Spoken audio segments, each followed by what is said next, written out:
Good morning. This is the Blaine's World podcast that can be found each week on Facebook, YouTube, and LinkedIn, or you can also listen on Spotify or Apple Podcasts. You can also get more information and listen to previous shows on our website, www.blainesworld.net. I'm your host, Blaine Greenfield, and I'm here in my Zoom studio in lovely downtown Fairview, North Carolina. Each week, we focus on positive news and information about people and organizations in both Western North Carolina and throughout the country. And toward that end, it's my pleasure to introduce you today to two of my friends, and they are Bill and Doris Abramson. And you can wave to all your fans and friends who are watching this, guys. So give a big wave if they're watching you. And that's Bill and Doris Abramson. And I've known them for a bunch of years. I should mention that Bill and Doris Abramson are certainly the most interesting acting couple in the community. Bill is a veteran who played an instrumental note in the design of the Navy and Navy's Tomcat. He's a professional photographic artist. Doris is an award-winning artist working in oils, acrylics, and watercolors. Her career background is in the health field. And here's the cool thing about them, folks, that Bill and Doris are also avid pickleball players and enjoy teaching others about the game. We're going to talk a little bit about pickleball in just a second, but let me first of all ask you, in terms of where you grew up, Bill, refresh me, where did you grow up as a kid? We both grew up in Brooklyn, New York. Okay, Brooklyn, New York. Is that where you met? No, we met actually in Miami Beach. Okay. Doris was recuperating from a dramatic knee surgery, and I was on vacation.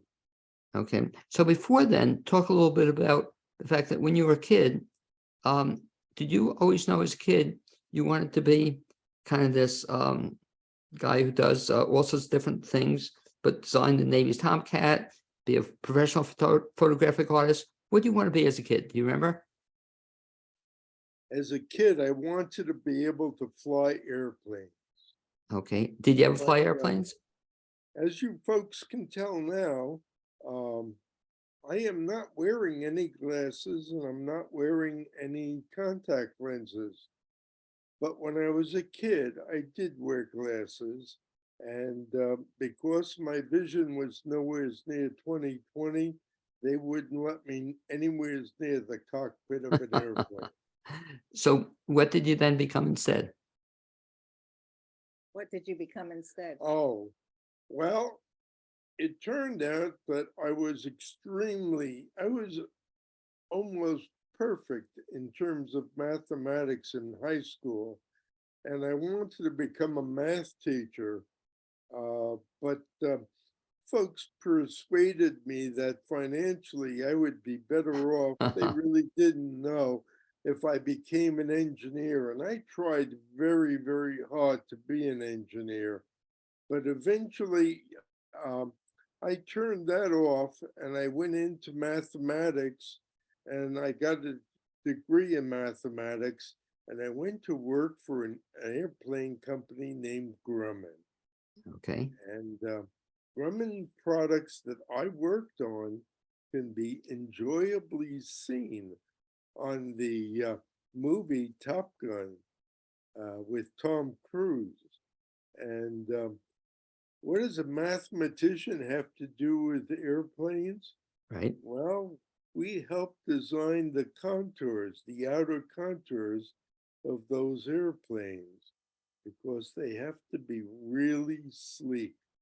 And the F-14 Tomcat is something that I am extraordinarily proud of. Now, you mentioned the Tom Cruise movie. Did you see both of them? Yes.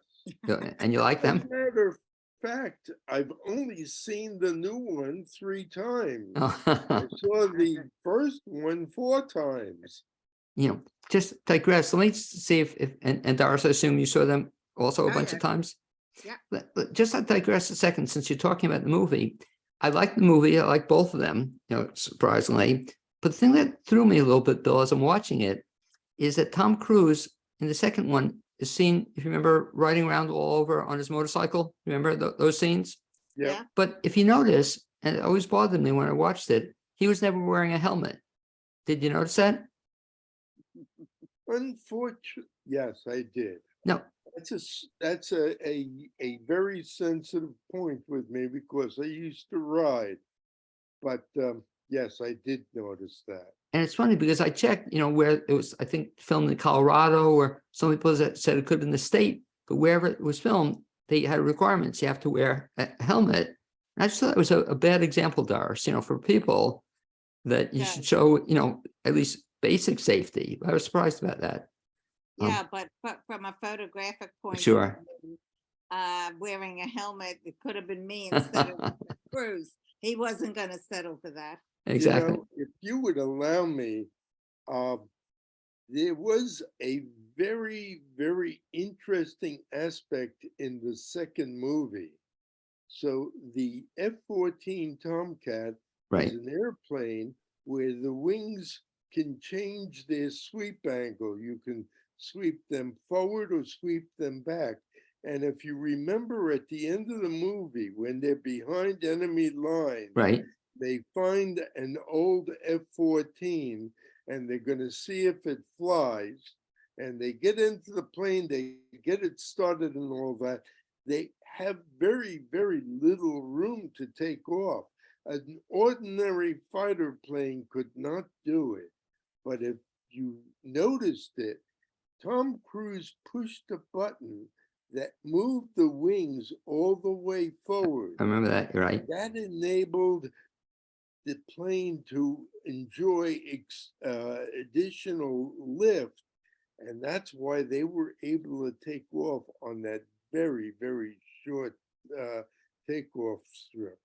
And how long did you work for Grumman? 31 years. Oh, okay. So you were there for a while. And we'll come back to you in just a second. But Doris, let me turn my attention to you with the same kind of question. You started professionally. I know you're an artist, but what else aside from were your other things besides being an artist? I didn't become an artist. I didn't start painting until I was 65. Okay. So what did you do before 65? Well, I started out, I was going to be a high school French teacher. Okay. And I decided that I didn't like it. And my second career, I became a registered nurse, which I loved. And that's funny because both of you then, I guess, had thought about being teachers at one point in time, but you became a nurse. And so talk about that. That's kind of cool. So all of a sudden at the age of 65, you decide you want to become an artist. What brought that on? Well, actually, if you have a minute, I could tell you when I was in school in the 7th grade, I had an art class and I did something that excited me. And then we had to hold it up for class critique and it got trashed by the class. Oh my goodness. And I mean, now I know what I was doing was impressionism, which is what I like to do now. But it was so scathing that at that point I refused to try anything creative or artistic, despite friends trying to get me over the years to try it.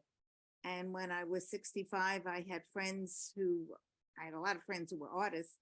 They actually forced me to, they put a paintbrush in my hand and they said, put something on this paper. They wouldn't let me out of the chair until I tried something. And I said, this really is a lot of fun. It's relaxing. And I started taking a couple of lessons and I've learned a huge amount. What you said is so funny. And by the way, just talk up a little bit or bring the mic if you can a little closer. But I'm and sorry? Bill, get back in the camera. There you Cutting go. off his phone. Okay, Yeah. great. But it's so funny you said that, Doris, because I had a similar experience real quick. It involved a music lesson. And I remember I was 7 years old. I wanted to sing, Yeah. and my mother took me to a teacher. And all I remember is that I never got singing lessons, so. But what was funny, Doris, so same thing too, for 50 years, I didn't sing, I was so Right. mortified. And then somehow I got back into it. It's not a great singer, but it's funny what we hear as kids can affect our life, in a way you Right. mentioned. So, which is really cool. So you started painting then, or doing artwork at the age of 65. And I guess never stopped since then. Do you still do art? So, oh yes, still do. Okay. Yeah. And talk a little bit, Bill, then the same question. So you mentioned that your background with Grumman for 31 years. Were you doing art during that time also? Yes. I worked a part-time job as a security person in a department store. And when the department store went belly up, they were giving stuff away almost for free. So I went and took advantage of getting a whole inventory of photographic equipment. And that's when I started taking pictures. That was in the late 60s. The pictures I took then, they were snapshots. In other words, you take the camera, you see something, and you snap the picture. I've matured over these years, and now I pay a lot more attention to the composition of the scene. And I actually see, seriously, I can see beauty in anything I look at. So, for example, if I see a person that, let's say, the public or society might look down on, but I might look into their eyes. There may be a glint in their eye. Their eyes might be smiling. They may be beautiful. And I will take a picture from here to there as a portrait, and I love it. That combined with the fact that there is a thing called Photoshop and Lightroom, Right. and I add a lot of very extraordinary additions to Well, those pictures. I'll keep that in mind, Bill, too, because if you ever do anything of me, you could actually give me like a full head of hair. If you with Photoshop, and I always wanted to have like a full head of hair like that. So you could help me out on that. Maybe not. Okay. Look, I do some very wild things with Photoshop and Lightroom. well, I can tell you both too. I haven't seen you for a while, but you see, I now have a beard, and I wanted to do that, Doris. I wanted to grow the beard long so I could use it as a comb over. Just put it on top of my head. It'd give me that. That's pushing it. That's really pushing Well, it. wait, I could do that for you. Well, let me ask you then back to the artwork a little bit. So you both started, Doris started longer than you. What's been impressive, and I follow your stuff every so often, you've had your stuff on display. I know Bill has a lot. You've had a studio and people Yes. see it. And you still do that, right? Your stuff is on display places? Yes. It's displayed in Old Fort. Okay. So if people want to see your art or find out more about your art, and I'll ask Doris the same question, what's the best bet? Well, they certainly could call either one of us, and we have by appointment galleries in each of our houses. We are also on display at Arrowhead Gallery in Old Fort. And we Okay. have an online gallery. They Yes, do and that. we have an online gallery.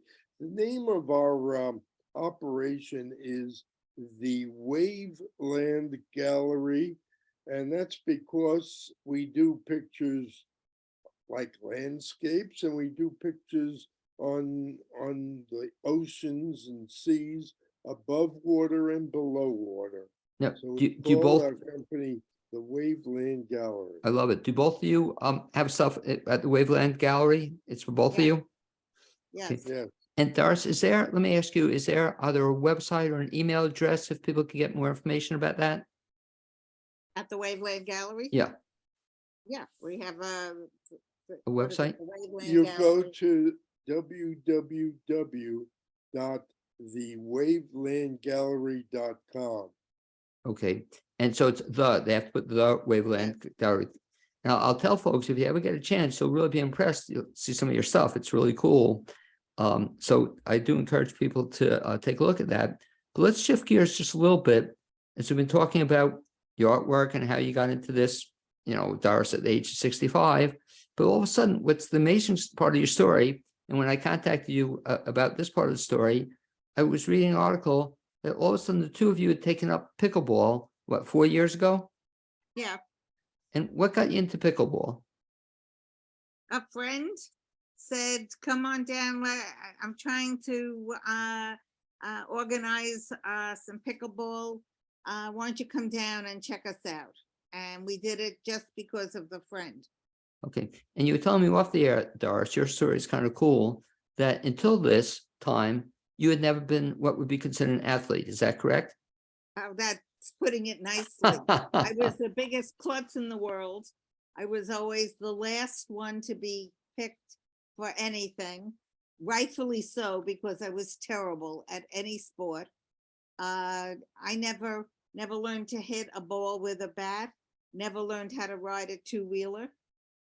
As I said, I was certainly not athletic. And when I tried this, it was like, oh, this is fun. I can do this. And Bill, I'll ask you the same question. As a kid or even older, were you any sort of athlete?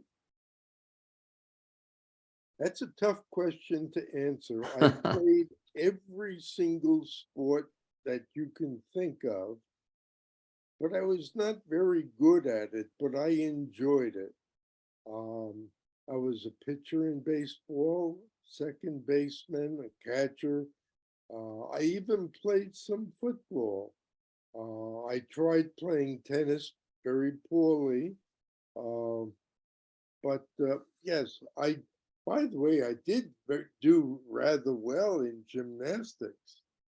Okay. So what got you, the same question I asked Doris, were you invited to participate with Doris to check out this friend to play pickleball together?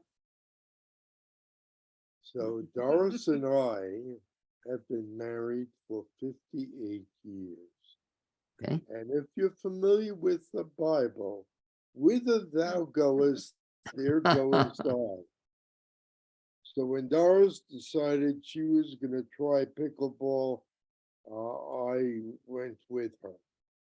Yeah, what was your reaction to it when she said she wanted to play pickleball? I thought, well, again, I'm a little bit older, but I keep remembering my youth, and it bothered me psychologically that I couldn't do the things that I used to do 60 years ago. And I was better in my mind than in the real world. Well, and Doris had said something interesting. I want you to talk about it, Doris, with respect to pickleball, that you told me, that one time you were recovering from a knee operation, so talk about that a little bit in terms of playing a sport. All of a sudden, 4 years ago, you're asked to take up a sport. Did that bother you at all that you had knee problems, or that, you called yourself a klutz? Did that bother you? Physically, Yeah. you learn to work with what you have. And it's not unusual for a lot of the pickleball players to wear a sleeve on a knee for support. Yeah, we're getting older. We have arthritis and we have other issues, but it certainly doesn't keep me from playing. Now, how often do you play pickleball? 3 days a week.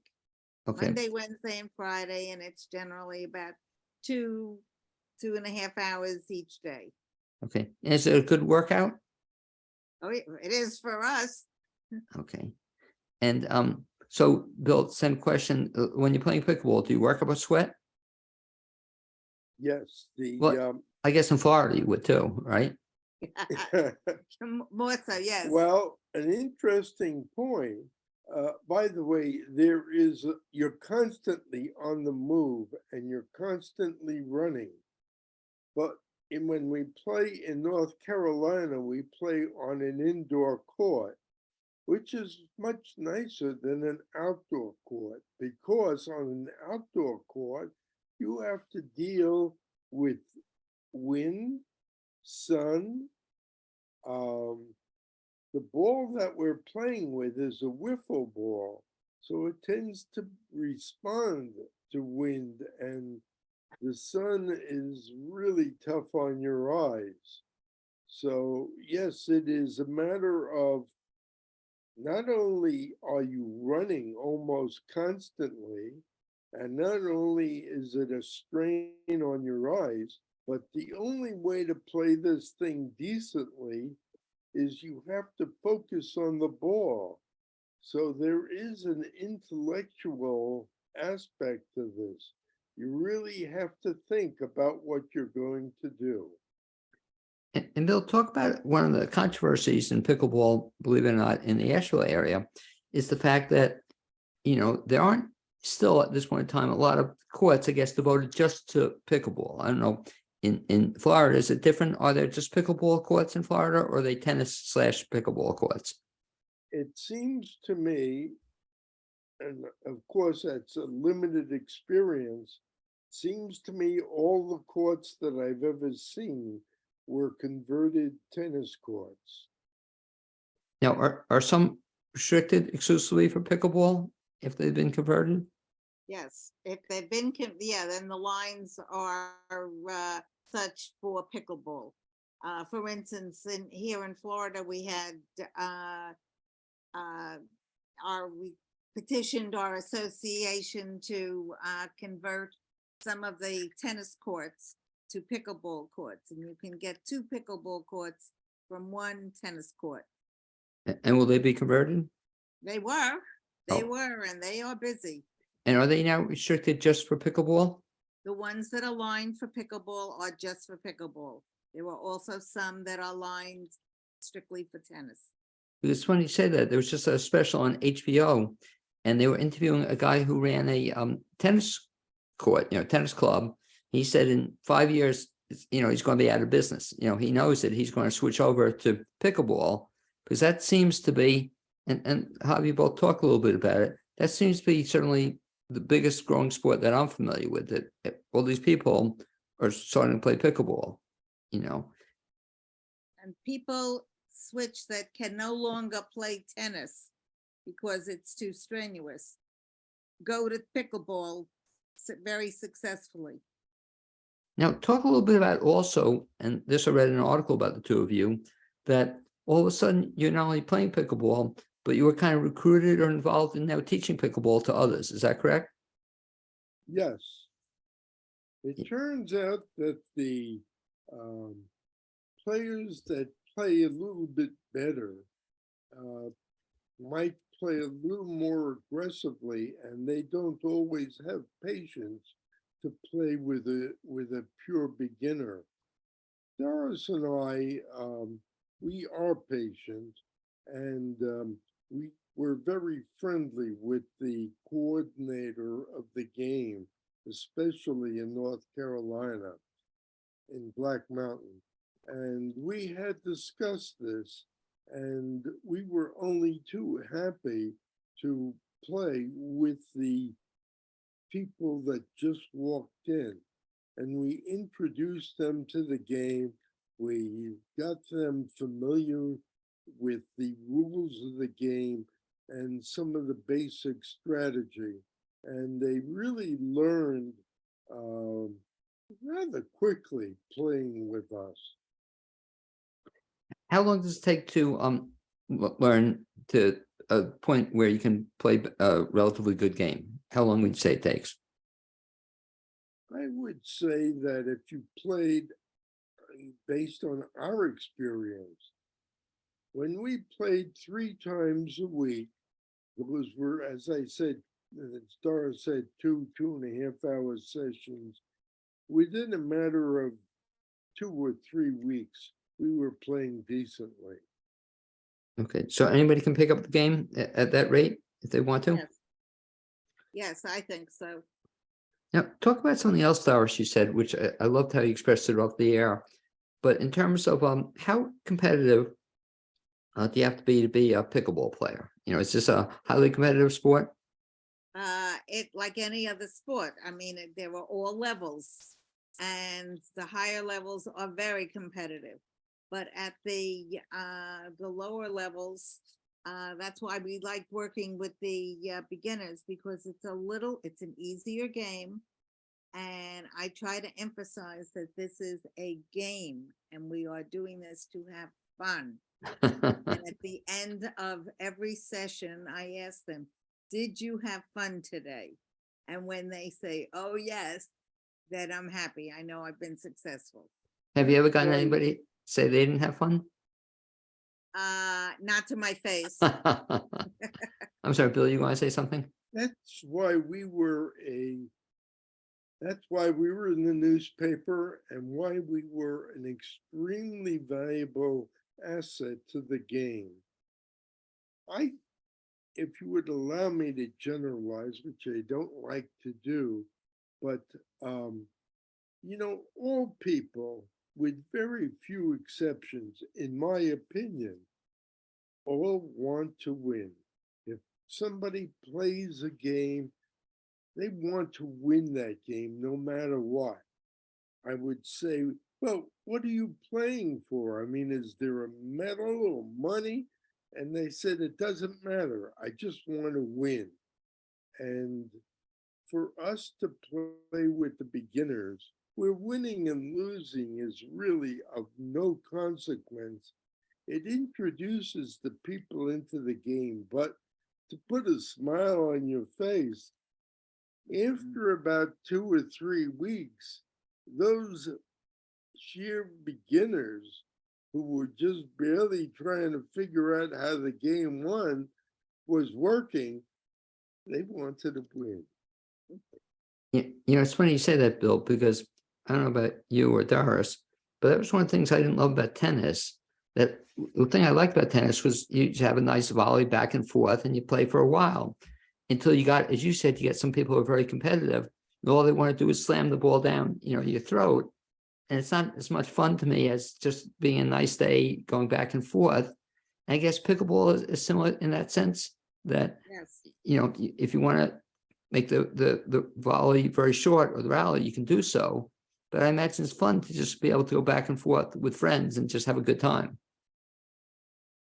I would also add to that, though, and if you would forgive what may sound like a very egotistical statement, which I really do apologize for, but you could slam the ball and win the point, or you could try to play this thing intellectually and with the placement of the ball, either in corners or dink shots or things that were hit strategically, you can do just as well. How'd they find you, the article I read about you, how'd they find you folks out to write the article? The coach at the indoor courts in Swananoa. We had been playing there. He knew us, and we started talking about, he would have free classes for beginners. And then said when the beginners finish the classes, they want to be able to play the game, but it was too intimidating to play with the advanced people. And I told them, I have absolutely no problem playing with them. And then it goes back to the teaching part, that I was a teacher for, Right. In a former life, either with the students or with the patients. I always liked teaching. And So, I said, no problem. And he started this, having us play with the beginners. When they finished his lessons, they would come to us, and it worked. There was nobody else that wanted the job. And it's so funny you say that, Bill, because, going back to what you said earlier, that you're now a teacher. All of a sudden, as a kid, you weren't a teacher, but now all these years later, you've become this teacher of, pickleball. Have you entered, either of two of you, have you ever entered a tournament? Or are you going to ever enter a tournament? Probably not me. I'm Yeah. not competitive. I was born without the competitive gene. No, it's funny. I am too. Bill, would you ever want to enter a tournament? Did you ever hear of a card game called Bridge? Right. Yeah. You two play Well, bridge? if I play bridge competitively, like in a tournament, yes, I am very competitive. But if I'm playing, let me rewind. I play commensurate with the level of talent that I'm playing against. So if I'm playing in some kind of activity where the opponents are of limited talent, no, I'm not going to play competitively. But if I'm playing against people who are very good, oh, I will bust my chops to try and win. Doris, do you play bridge also? Not if I can help it. No, that's right. So that's the one activity you let Bill do by himself then, right? He can, He does that, right. I prefer Mahjong. okay. Talk a little bit about one final thing. We mentioned that if folks want to learn more about Bill and Doris Abramson, they can, of course, go to the website, and we'll mention that once again. And that's probably the best way to contact you at the website. Is there contact information as well, if they want to get in touch with you? Yes, they can contact me through email, which is bill@thewavelandgallery.com. And maybe it sounds foolish of me, but if you want to talk about either pickleball, my art, or you want to talk about airplanes, which I could talk about all day long, or bridge, my phone number is 828-243-2373. By the way, And I'll have you, would you hold on a like to- second. I'll have you repeat that again, but very nice offer. So again, if they want to get in touch with Bill, the Bill and Doris Abramson team, best bet, give the website once again, and then the phone number and email, if you would, please. So the website is www.thewavelandgallery.com. My email address is bill@thewavelandgallery.com. And my phone number is 828-243-2373. Okay, and thank you for sharing that information. Doris, same thing too. They can reach you through the website. Is that best way to reach you? That's good. Okay, Yes, because that'll have your contact information as well. Is that correct? yes. Okay. Well, anyway, I'd like to thank you both for being my guest on the first half of the Blaine's World podcast. Our pleasure. Well, what a Blaine. treat. I haven't seen Bill for too many years, so someday we'll have to actually see each other in person. And I'll encourage you on the website or somewhere. Do you ever have is there a YouTube clip or a video clip of you playing pickleball? No, but we do have a Facebook page. Oh, do you? Do we have pickleball information on that? No, we don't. Okay, well, But there are many places where folks in the Asheville area can play pickleball. And this is not a paid announcement, but if they were to go to the Creekside Pickleball Court in Black Mountain, it's a really nice place to play. And the people tend to be very, very nice. and I think those are indoor courts. Is that correct? Those are indoor courts, yes. Yeah. How many courts do they Makes it have? a little bit easier. How many courts? About? 6 or 8. 8. 8, Okay, very nice. right. Anyway, guys, want to thank you, and hopefully someday we might even see each other in person again. Been too long. Thanks, guys. We'll be back in North Carolina in May. In May, yeah, I'm losing track. Oh, so you're right now you're in Florida. Is that correct? I'm sorry? Right now you're in Florida. Is that correct? Okay. Correct. Well, Bill, if you remember, or I'll try to remember too, when you're back in the neighborhood, we'll try to touch base at some point in time. Okay, buddy?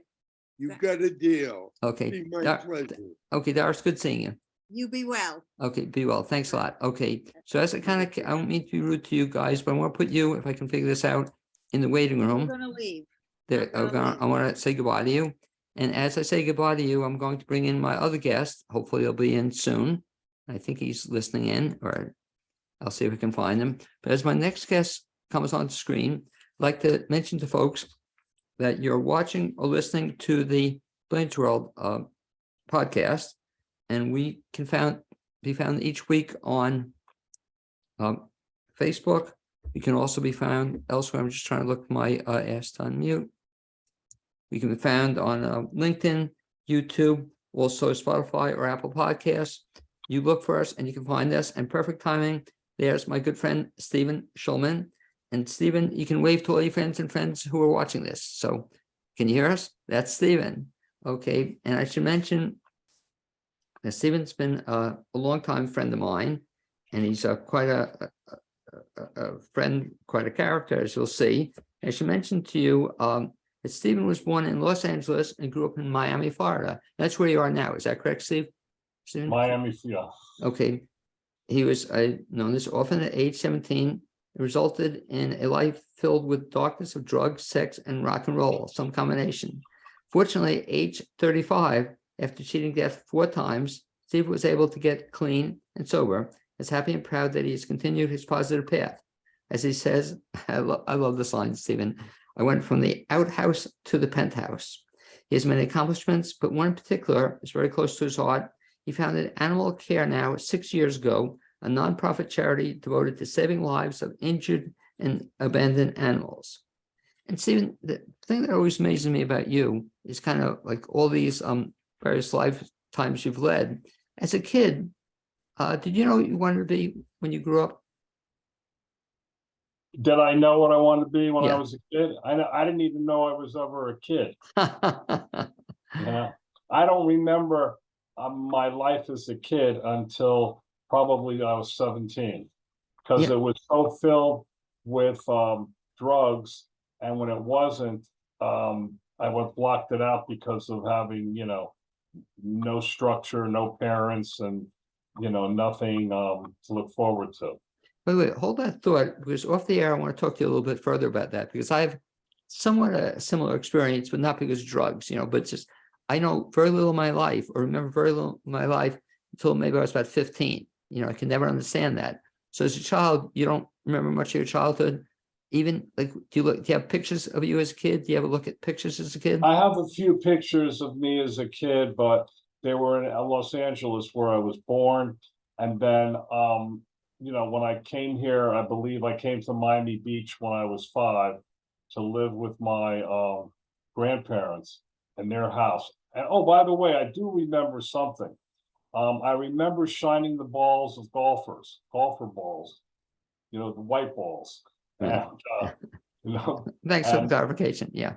yeah, when I lived on a golf course and in my grandparents' house, and in order to make some money, when the golfers the balls went wide, I would gather them up, wash them off, and give them back to them for like a quarter or something. Were you If they didn't pay, I wouldn't give it to them. As a kid, were you ever a caddy? No. No, never caddy. But I did have a set of golf clubs donated to me, and I'm left-handed, so of course they were right-handed, and I had to learn to play golf right-handed. One of the 2 things I do right-handed, and I got pretty good at playing golf. Do you still play golf? Nah. No. It's boring. So talk a little bit about, Stephen, about your past, and we'll talk about kind of the good and the bad. You eventually became an insurance agent. What got you to become an insurance agent? Well, I was working for this company called ABC Communications, and all in Miami. And they were the first company in the state of Florida to offer cellular phones. So you're going back to 1988. And I was working there as a credit manager.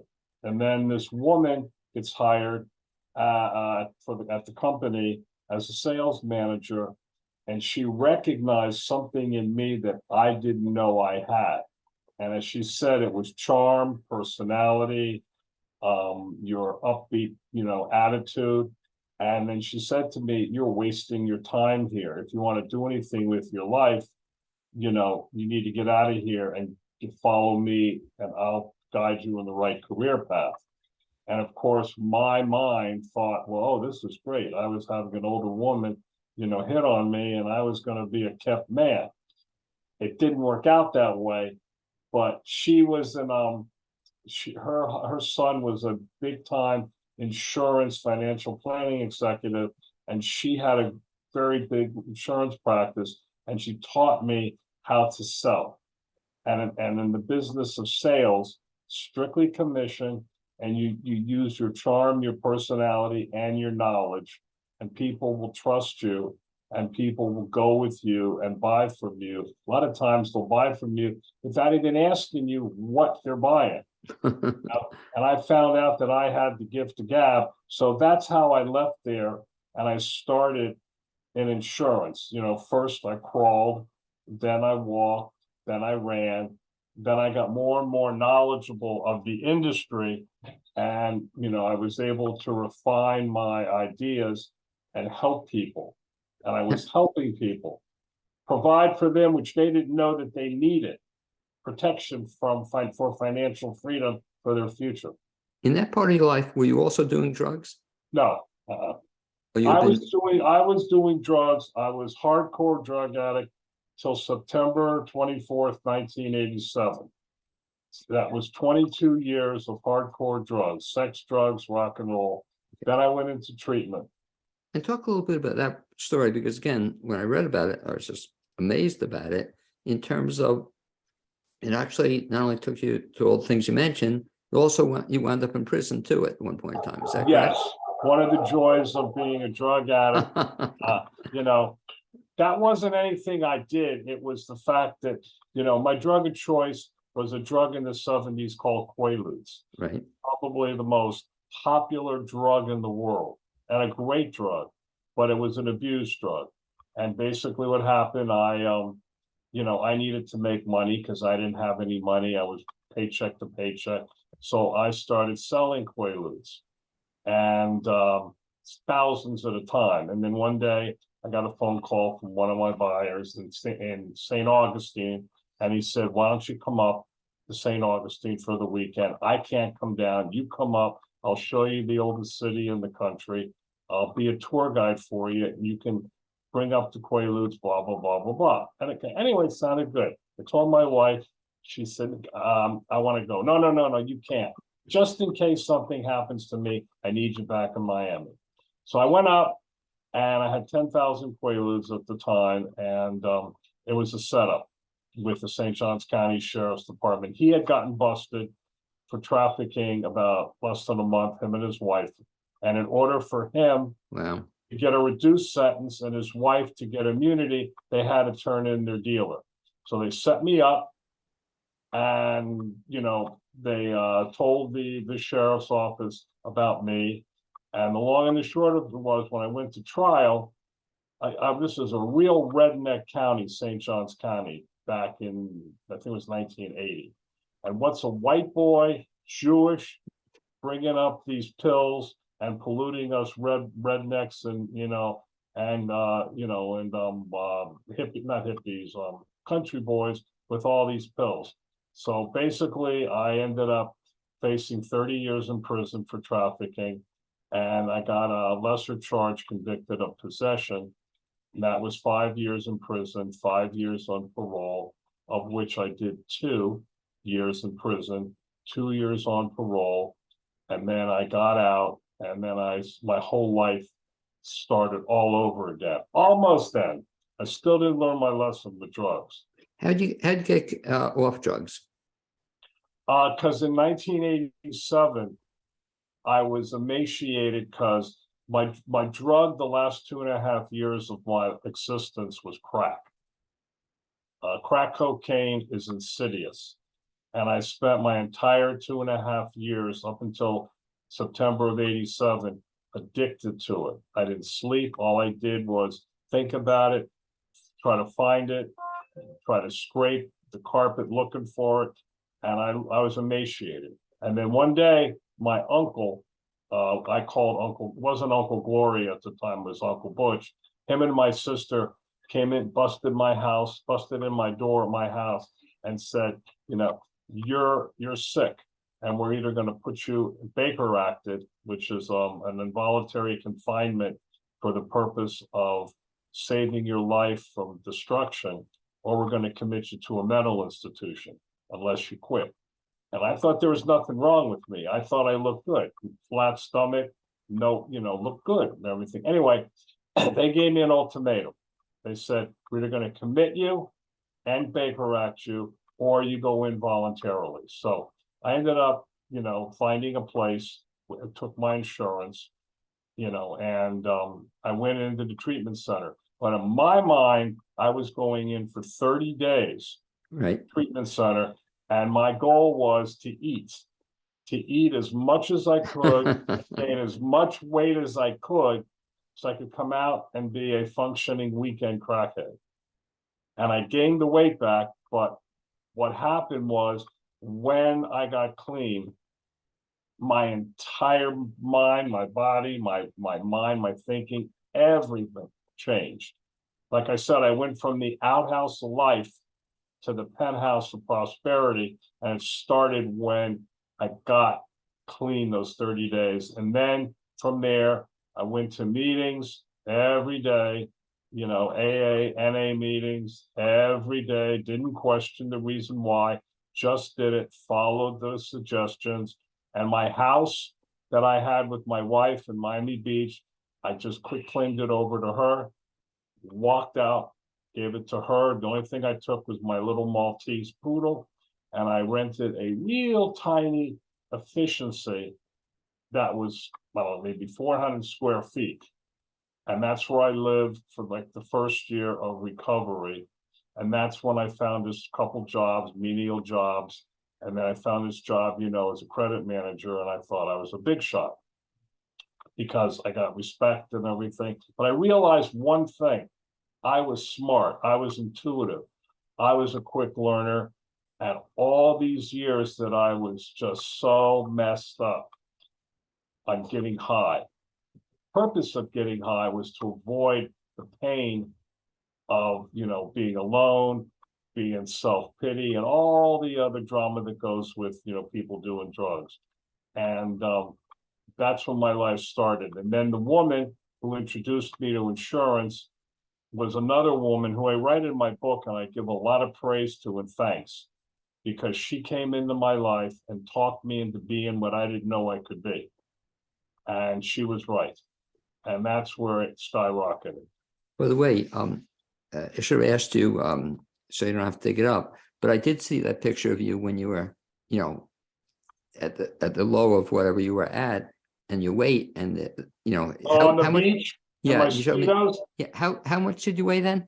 I was about 6'2" and 110 pounds. Wow. And you That thought was you a picture in my book. That's I don't know if it's a right. color picture or not, but that's a picture of me on Miami Beach, and you know, sunning my beautiful body, and my wife laying next to me. And I think what we're doing is we're crashing from being up for days, and that was what I looked like.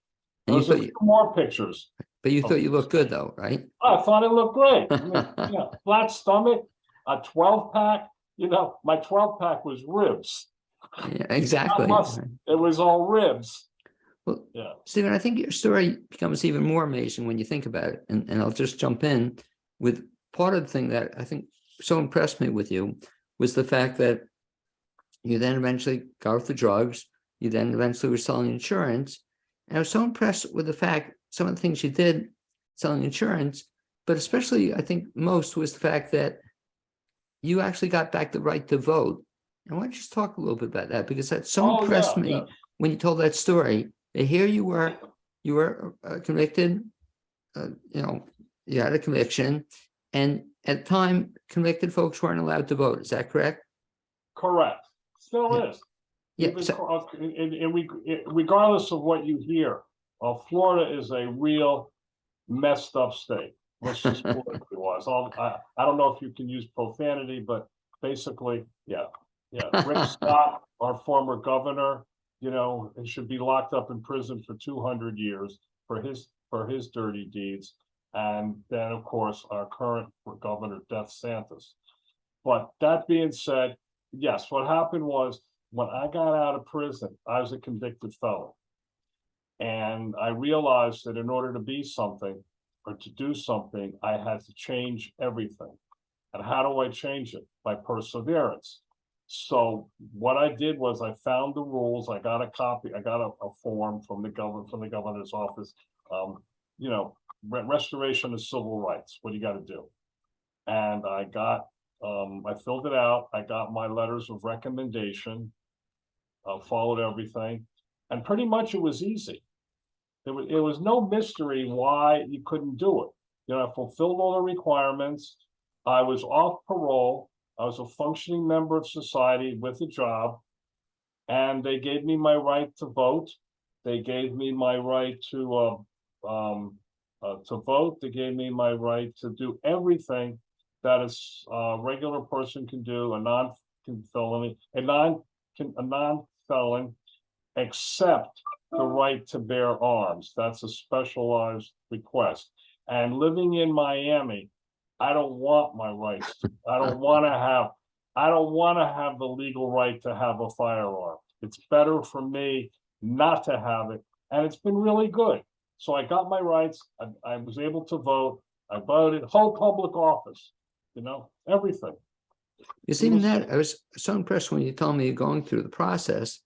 You can say it's a process, but it took you a while. And it wasn't, I mean, that you did it was something. For a lot of people, it's very difficult, especially to talk a little bit about the process that even to get the right back to vote, you have to pay all sorts of fees or restitution to even Well, be that never happened with me. I mean, I had $5,000 fine. right. And this is going back, let's see. I got out of prison in 1980, I think in 1984 or 1985. And then I got my rights to vote in the mid 80s. And I had a $5,000 fine and I had to pay it off because I owed the government. And I didn't want to have any handcuffs on me. I did my time, you know, I got out, you know, prison. Fortunately, in prison, I didn't have any issues with rape, sodomy, molestation, any of that, which is a whole nother thing.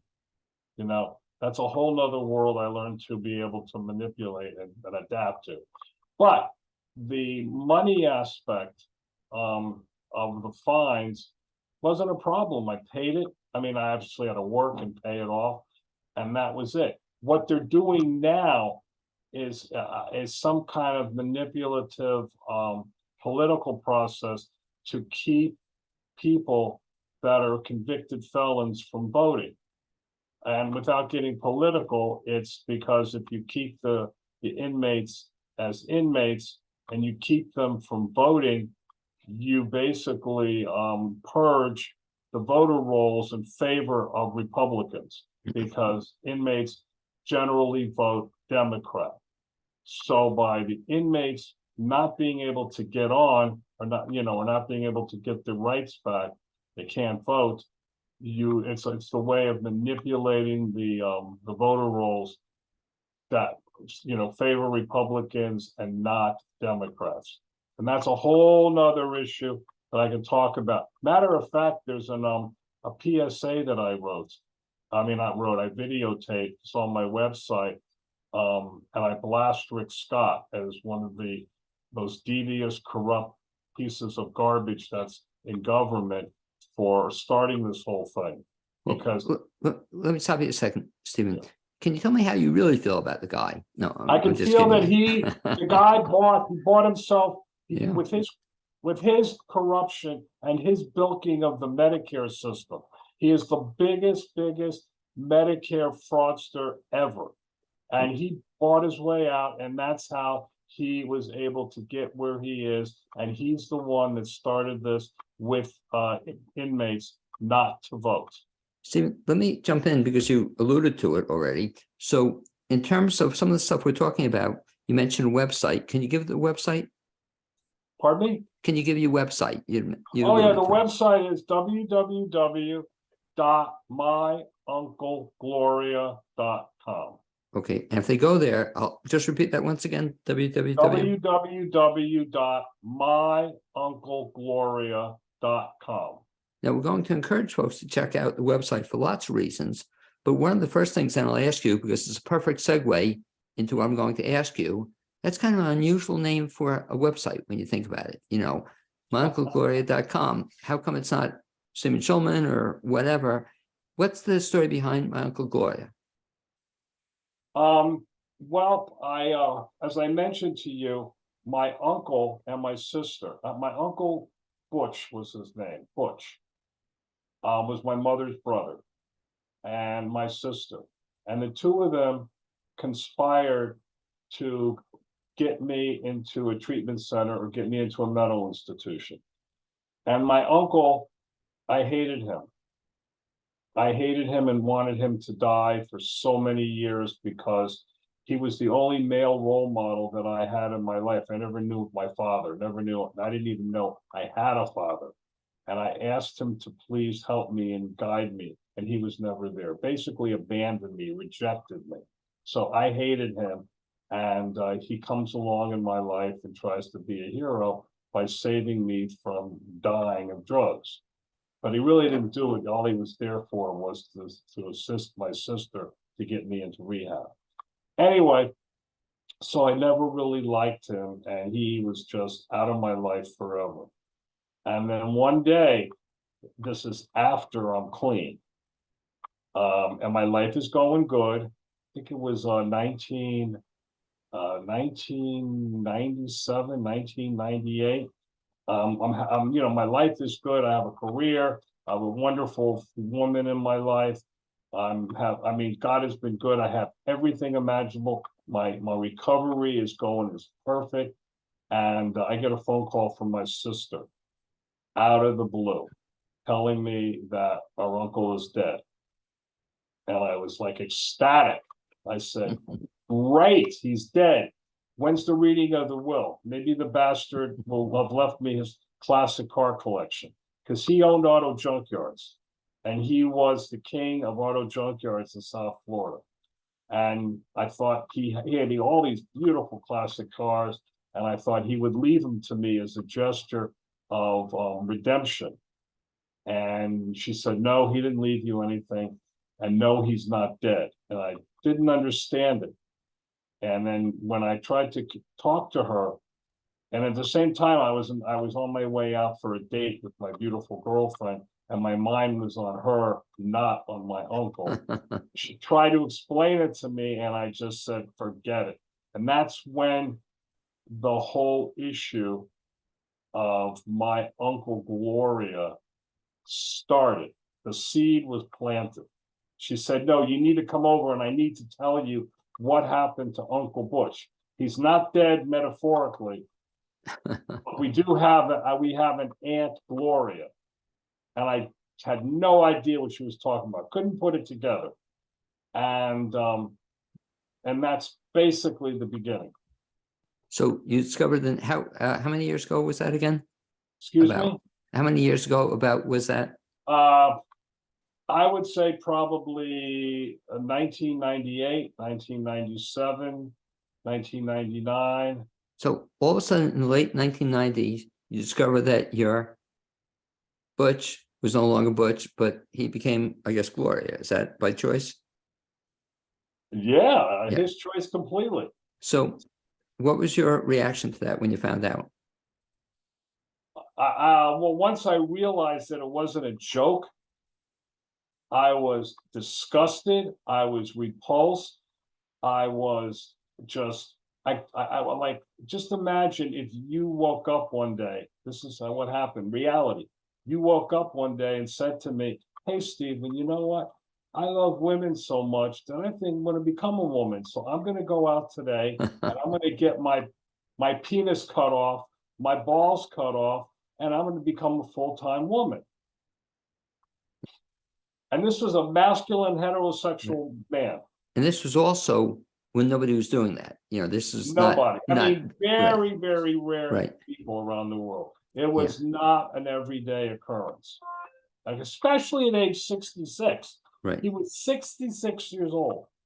So And so you go what ahead. I did was, when I realized this, then I had to make a decision, because my sister wanted me to meet Gloria. That was the name she chose as a woman, because she loved Gloria Stefan, and all these different Glorias. And I had no interest in seeing her. I was disgusted, repulsed. I just wanted to remember my uncle as the bastard he was, not as a woman, and let it just maybe this image will die and it'll go on.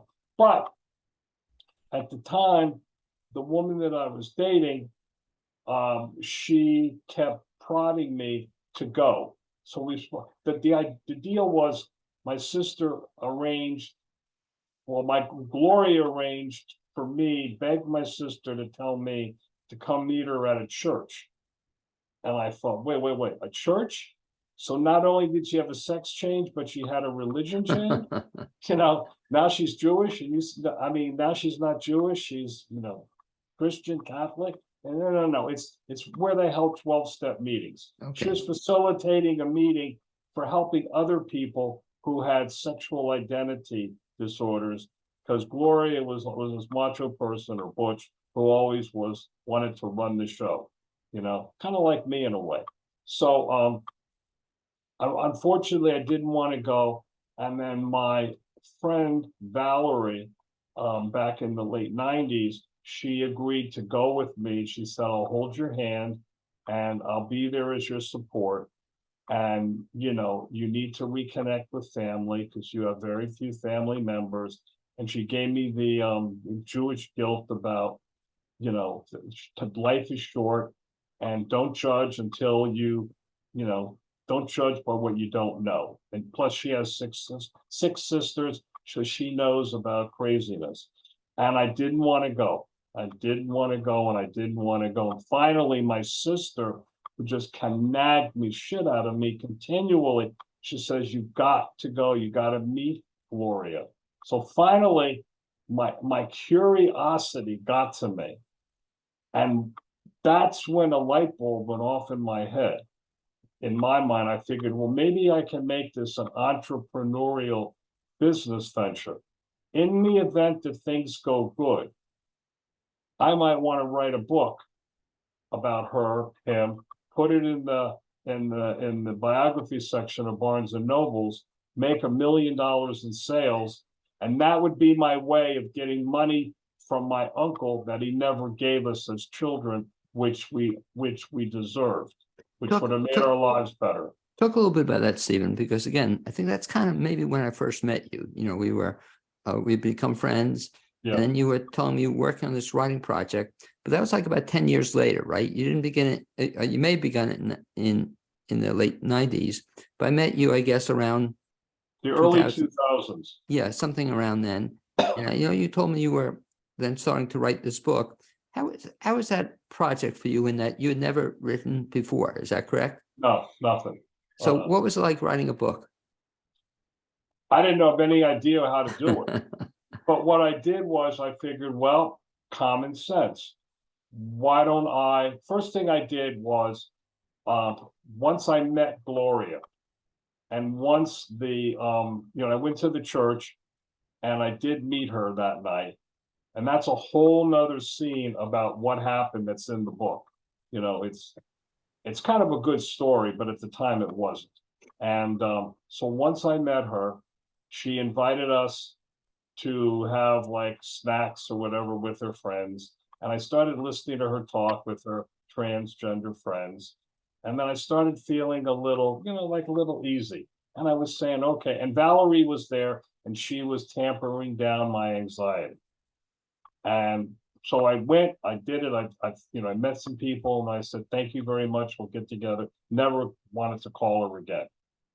And then something in my head said, well, wait a second, here's an opportunity to, and I hate to say it, but to make money.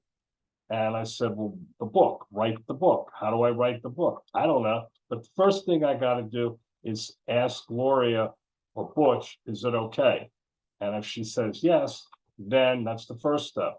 So I basically took the first step by going and meeting with her, sitting down with her, and face to face. And this was the hardest thing of the entire process in the 20-some years, was having to sit down with her face to face.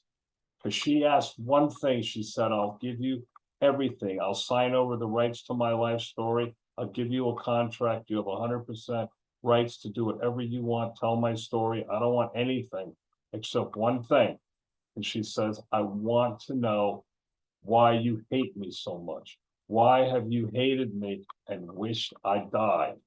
I don't know what I did to you. And that was hard as hell to sit in front of somebody. We were sitting on a sofa facing one another.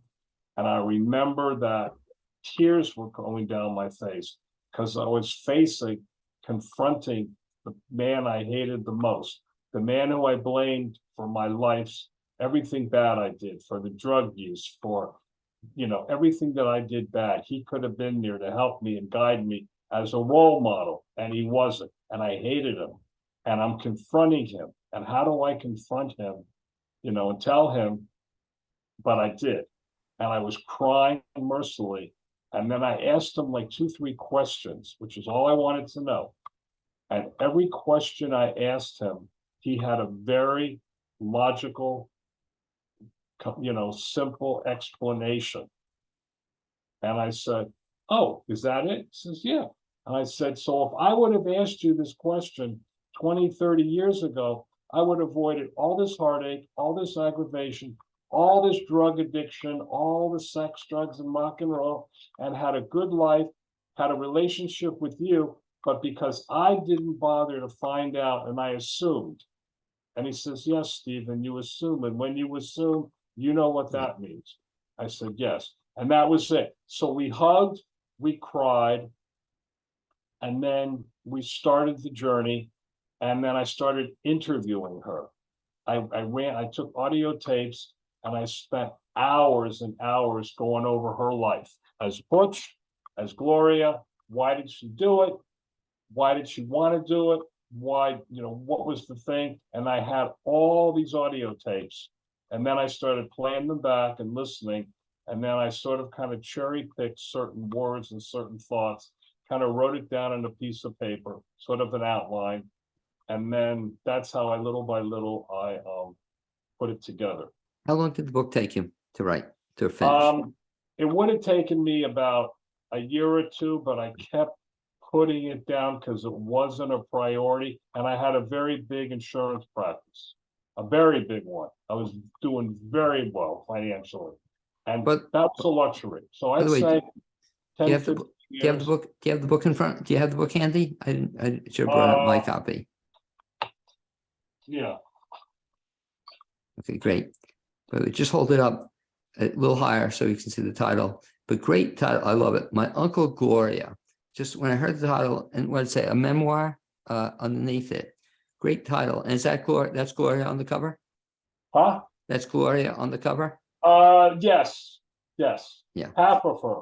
Okay. Blended in with the other half. No, half is Butch, half is Gloria. Yeah, great cover. Okay, you can put it down now. But I'll just mention to anybody listening or watching this, if you want to read an amazing story, Steven Shulman's story, read this, My Uncle Gloria. Remember, Stephen, how you first told me, you kind of gave me a heads up on it. I forgot what you said. It said very gritty, and it said it's not. Oh, yes. Yeah. Yes, it's very gritty. It's extremely graphic. It's salacious, because what I did was I told a lot about me. I told a lot about, in graphic detail, about what it's like to be a drug addict. From putting the needle in your arm, preparing the needle, shooting up the cocaine, over and over, chasing, going in the bushes and the streets, looking for drugs, trying to pick things up out of the gutter. And then I have a whole section about what it's like with the sex, with the women. And this is all Miami Beach. So it's the prostitutes and the hookers. And you're trying to chase that high, which you never get. I mean, I can't explain it, but That's the thing about addiction. The first time you take that hit is the best, or the puff is the best, and you spend the rest of your life trying to get that pot. And so with women, I would do the same thing, and I would forever try to get my my fan, I don't know to say, get off on the women, and it never worked. And on and on and on. So it was the sex, the drugs, and then I was a musician, and I became a terrible drummer. I used to be a good drummer, and I could not coordinate because with the Quaaludes and with cocaine, my hands would freeze, I couldn't play, and I was a mess. But I thought I was perfect. So I go into the graphicness of what I did, how I did it. And some very famous people came into my life and some very famous locations. One being Star Island, which is one of the wealthiest areas of Miami Beach, private residential island. So there was that. And then I'm thinking about the times when Gloria told me about her life and the things she did, what she had to do in order to make herself feel like a woman because she had no money, and the things she did, ripping off people, just a lot of bad things. Nothing that was, that would put you in prison or anything, just a lot of bad things to yourself. And then of course the emotional issues of what you're doing, and you don't know what you're doing until your mind gets clean, and then you just can't believe you're doing what you're doing. And but yeah, it's pretty. And then of course, then comes along the people that want to steal the story.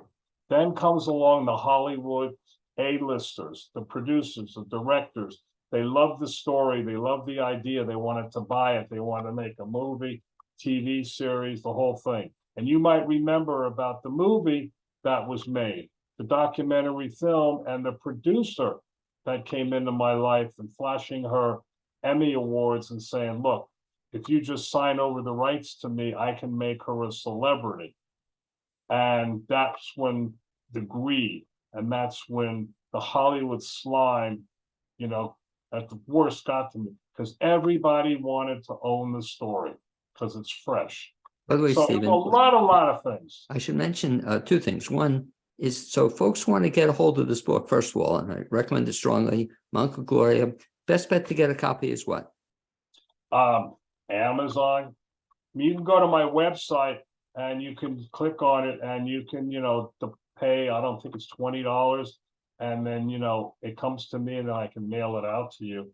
Mail it out in a nice pink envelope for you.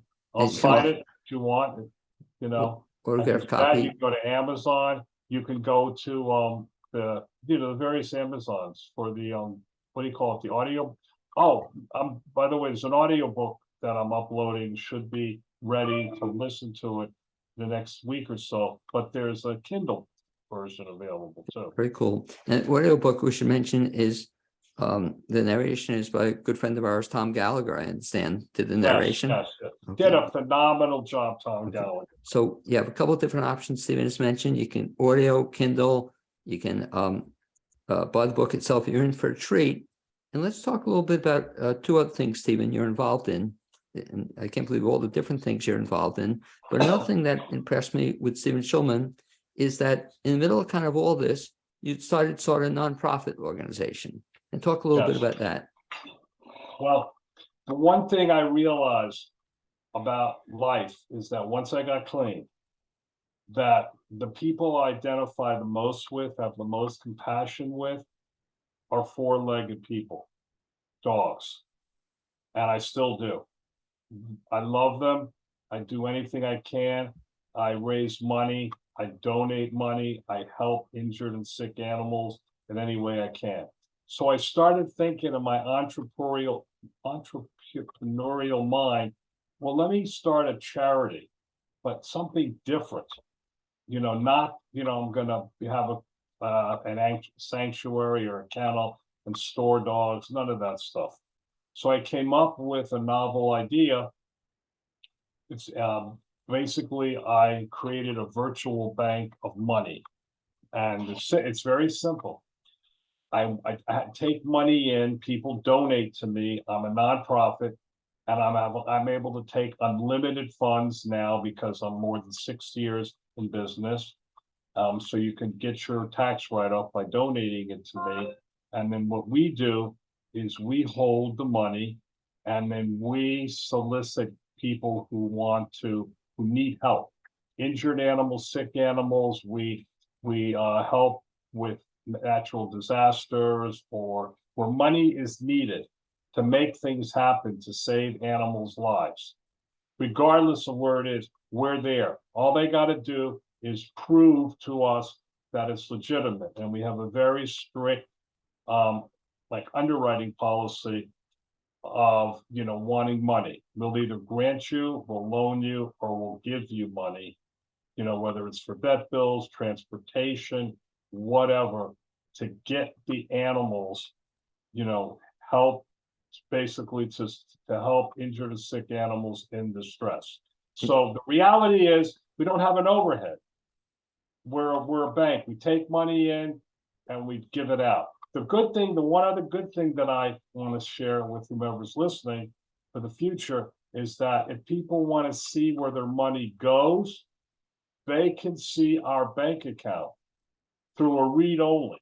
In other words, we will give access to our bank Very account cool. to donors. So there's total transparency.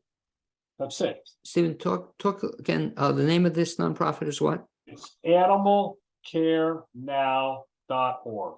Okay, and so folks want to find out more about some of the work you do in the nonprofit sector. Again, once again, the website is www.animalcarenow. okay. And if To be a little, but just be aware that the website we're updating it. It's a little archaic because I don't have tech skills. Okay. So we're updating it. But if you'll get the idea of what we do. And if we talk about one other thing, Stephen, that you do also is that in addition to this tremendous story, the book, the nonprofit, you now, which I give you a lot of credit for, are starting to tell your story to other people. In other words, it's such a fascinating story.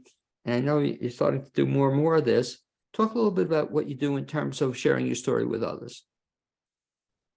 Well, one of the things that I heard very early on in recovery is a saying that says you can't keep what you have unless you give it away. And I don't know if that makes any sense, but basically, I've been through hell and back and I've survived. And I'm a damn good speaker. I'm a I'm bragging, I'm a great speaker, motivated, powerful speaker. And I learned those skills just by life. I did it in prison. That's how I kept my safety. Plus, I'm a natural born like a barrister or an attorney, an arguer, and I'm good at it. And I have this ability to impact people's lives in a way to help them understand that you don't have to do and go what I did, do what I did in order to get where I am. You don't have to go through all this drama, all this chaos. I didn't have a father. Okay, life goes on, and I can help people. I can talk to people. And I remember during my recovery, I used to be at a thing called Red Ribbon Week across the country. And it was a national event once a year. People would go to all the schools and talk to the kids about the dangers of drug abuse and what can happen and why we do it. And, and my ex-wife and I, we used to talk to them. We used to go out and talk to them. It was a lot of fun. And they always come up to you and ask you questions, and it was engaging. And then I would go back to prisons and jails and institutions and talk to these people that are in prison that think they know everything, and a lot of them would sort of like you many years ago, where you thought you knew everything. In a way, yeah. But these are guys that are a lot bigger than me, and they think they know everything. It could be black, white, gay, straight, whatever. But the one thing I did notice is when I walk in and I look nice, I'm not in a suit, but I'm clean cut and everything. One of the first things they say, you hear them rumbling, is, oh, what is this bastard or this honky gonna tell me? I don't know. Look at him. He's clean cut. What is he gonna tell me that I don't know? You know, did he ever suffer? Did he ever have to live on the streets? Read the book and you'll see what I went through. And so I tell them pretty quickly. And what I'm able to do is I'm able to lower myself to their level at the beginning to get their respect. And once I've got their respect and their attention, then I bring them up and then I start telling them about, we do recover. We don't have to live like this unless you want to live like this. And you always can, there's always a second chance. You know, I got a second chance and I made the most out of it. And I start telling them the things I did. You know, I became a big, I won't say a big shot, but a big time real estate investor, as you know, from my real estate Nashville, and between the insurance, you know, and the real estate, and then my book, you know, pretty busy. COVID killed everything, but point is that's what I like to do. And I want to do that for the rest of my life, is go around and inspiring people that you do recover and you can get better and life is good if you want it. And Steven, to recap, let me just try to bring everything back into focus. So if you want to find out more about my friends, and you said my Uncle Gloria, I'll say my friend Steven. If you want to find out about Steven Shulman, the best bet is, first of all, get the book. I'm telling you, you're going to be amazed by it. When you told me that first, you know, I knew you pretty well then, but I thought you were just, you know, full of it. You know, I said, this is a book you're going to read. And I'm telling you, good, exciting, really amazing book, my Uncle Gloria. Aside from that, Steven Shulman, if they want to find out more about you, your background, how to get in touch with you, best bet is go to the website. Excuse me? Best bet to find out more about you is go to the website. myunclegloria.com. And that has contact information, all that good stuff. They Yes, can reach you. or you can contact me at Steven at myunclegloria.com. Okay. And Steven will get in touch with you. And I want to thank you, my friend, for being my guest on the second half of Blaine's World podcast. I look forward to seeing you whenever you're going to next be in Nashville. I don't know when, but my hope is we get together soon. It's been too long, my friend. Yes, it has. And I'm about ready to take a trip up there right now. My doggie, the love of my life, who I've had 17 and a half years, my terrier, he was a little under the weather and he's getting better. And so hopefully I'll be able to come soon and leave him with his mother and go up for a few days. Okay, I want to well, get out of here, Miami. look forward to that. Steven, I'm going to sign off now, but stay with me just a second after I sign off, and I'll hopefully get to see you in person, my friend. See you. Thank you. Thank you very much, everybody.